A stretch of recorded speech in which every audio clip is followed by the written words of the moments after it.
നമസ്കാരം. മലയാളി വാർത്ത പ്ലസിലേക്ക് സ്വാഗതം.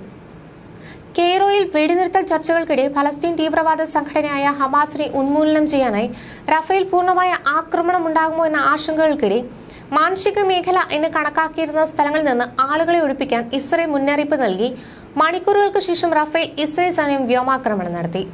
ഈജിപ്തുമായുള്ള റഫേയുടെ അതിർത്തി കടന്ന് ഇസ്രയേൽ ടാങ്കുകൾ പ്രവേശിച്ചതായി അസോസിയേറ്റഡ് പ്രസ് വാർത്താ ഏജൻസി റിപ്പോർട്ട് ചെയ്തു. ഒറ്റ രാത്രി റഫേൽ നടന്ന ആക്രമണങ്ങളിൽ 12 പേരെങ്കിലും കൊല്ലപ്പെട്ടതായാണ് റിപ്പോർട്ട്. അതിനിടെ യമൻ നഗരമായ ഏദനിൽ നിന്ന് 150 കിലോമീറ്റർ തെക്ക് സഞ്ചരിക്കുന്ന ഒരു വ്യാപാര കപ്പലിന് സമീപം 2 സ്ഫോടനങ്ങൾ നടന്നതായി യുകെയുടെ മാരിടൈം ട്രേഡ് ഓപ്പറേഷൻസ് ഏജൻസി അറിയിച്ചു. സ്ഫോടനം നടന്ന കപ്പലിലെ എല്ലാ ജീവനക്കാരും സുരക്ഷിതരാണെന്ന് കപ്പൽ തലവൻ പറഞ്ഞതായി റോയിട്ടേഴ്സ് വാർത്താ ഏജൻസി റിപ്പോർട്ട് ചെയ്യുന്നു. യമനിലെ ഹൂതികൾ ചെങ്കടൽ, ബാബ് എൽ മൻഡാബ് കടലിടുക്ക്, ഏദൻ ഉൾക്കടൽ എന്നിവിടങ്ങളിൽ ഇസ്രയേലുമായി ബന്ധമുണ്ടെന്ന് പറയുന്ന കപ്പൽ ഗതാഗതത്തിന് നേരെ ആവർത്തിച്ച് ഡ്രോൺ മിസൈൽ ആക്രമണം നടത്തുകയാണ്. ഫലസ്തീന് ഉറച്ച പിന്തുണ നൽകാനാണ് ആക്രമണമെന്നാണ് ഹൂതികളുടെ നിലപാട്. ഇസ്രയേൽ ഗാസയ്ക്കെതിരായ യുദ്ധം അവസാനിപ്പിക്കുമ്പോൾ കപ്പലുകൾക്കെതിരായ ആക്രമണം അവസാനിക്കുമെന്നാണ് ഹൂതികൾ അറിയിക്കുന്നത്.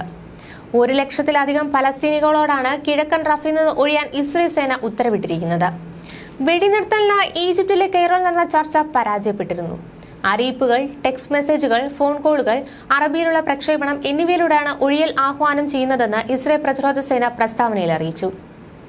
ഏകദേശം 100,000-ത്തോളം ആളുകളെ മാറ്റേണ്ടി വരുമെന്നും IDF വ്യക്തമാക്കി. അമേരിക്കയുടെയും യൂറോപ്യൻ യൂണിയന്റെയും സമ്മർദ്ദമുണ്ടായെങ്കിലും ഈജിപ്ത് തലസ്ഥാനമായ കെയ്റോയിൽ നടന്ന ചർച്ച പരാജയപ്പെടുകയായിരുന്നു. ഹമാസിന്റെ ഉപാധികൾ അംഗീകരിക്കാനാവില്ലെന്ന് ആവർത്തിച്ച് ഇസ്രയേൽ ചർച്ച ചെയ്തത് പ്രതിനിധി സംഘത്തെ അങ്ങോട്ടേക്ക് അയക്കാതെയായിരുന്നു. റഫ ആക്രമണത്തിൽ ഇസ്രയേൽ പ്രധാനമന്ത്രി ബെഞ്ചമിൻ നെതന്യാഹുവിന്റെ കടുംപിടുത്തമാണ് ചർച്ച പരാജയപ്പെടാൻ കാരണമെന്നാണ് വിലയിരുത്തൽ. 100,000-ത്തിലധികം ഫലസ്തീനികളോട് അൽമവാസി ക്യാമ്പിലേക്ക് മാറണമെന്നാണ് ഇസ്രയേൽ സേനയുടെ ശബ്ദ സന്ദേശം. ആക്രമണത്തിന് മുമ്പ് സിവിലിയന്മാരുടെ സുരക്ഷ ഉറപ്പാക്കണമെന്നാണ് പെന്റഗൺ മേധാവി ലോയിഡ് ഓസ്റ്റിൻ ഇസ്രയേൽ പ്രതിരോധ മന്ത്രി യോവ് ഗാലന്റിനോട് ആവശ്യപ്പെട്ടിരിക്കുന്നത്. കരീം അബു സലീം ക്രോസിംഗിൽ ഹമാസ് നടത്തിയ ആക്രമണത്തിനു ശേഷം റഫ ആക്രമണമല്ലാതെ ഇസ്രയേൽ മുന്നിൽ മറ്റു മാർഗങ്ങളില്ലെന്നും ലോയിഡ് ഓസ്റ്റിൻ പറഞ്ഞു. കരീം സാലിമിലെ ഖസം ബ്രിഗേഡ് ആക്രമണത്തിൽ 3 സൈനികർ കൊല്ലപ്പെട്ടതായി ഇസ്രയേൽ സ്ഥിരീകരിച്ചിട്ടുണ്ട്. നിരവധി സൈനികർക്ക് പരിക്കേറ്റു. റഫേൽ സൈനിക നടപടിക്ക് മുന്നോടിയായി ഫലസ്തീൻ സിവിലിയന്മാരെ ഒഴിപ്പിക്കാനുള്ള പദ്ധതിയെക്കുറിച്ച് ഇസ്രയേൽ ഈ ആഴ്ച ബൈഡൻ അഡ്മിനിസ്ട്രേഷൻ ഉദ്യോഗസ്ഥരെ അറിയിച്ചതായി പേര് വെളിപ്പെടുത്താത്ത US ഉദ്യോഗസ്ഥൻ അസോസിയേറ്റഡ് പ്രസ് വാർത്താ ഏജൻസിയോട് വിശദീകരിച്ചിരുന്നു. വെടിനിർത്തൽ കരാറിൽ എത്തിയില്ലെങ്കിൽ ഏകദേശം 1 ദശലക്ഷം ആളുകൾ താമസിക്കുന്ന ഹമാസിന്റെ ശക്തികേന്ദ്രമായ റഫേലേക്ക് ഇസ്രയേൽ സമീപഭാവിയിൽ ആക്രമണം നടത്തുമെന്ന് ഇസ്രയേൽ പ്രതിരോധ മന്ത്രി യോവ് ഗാലന്റ് പറഞ്ഞതിന് തൊട്ടു പിന്നാലെയാണ് ഒഴിപ്പിക്കൽ വാർത്ത പുറത്തുവന്നത്.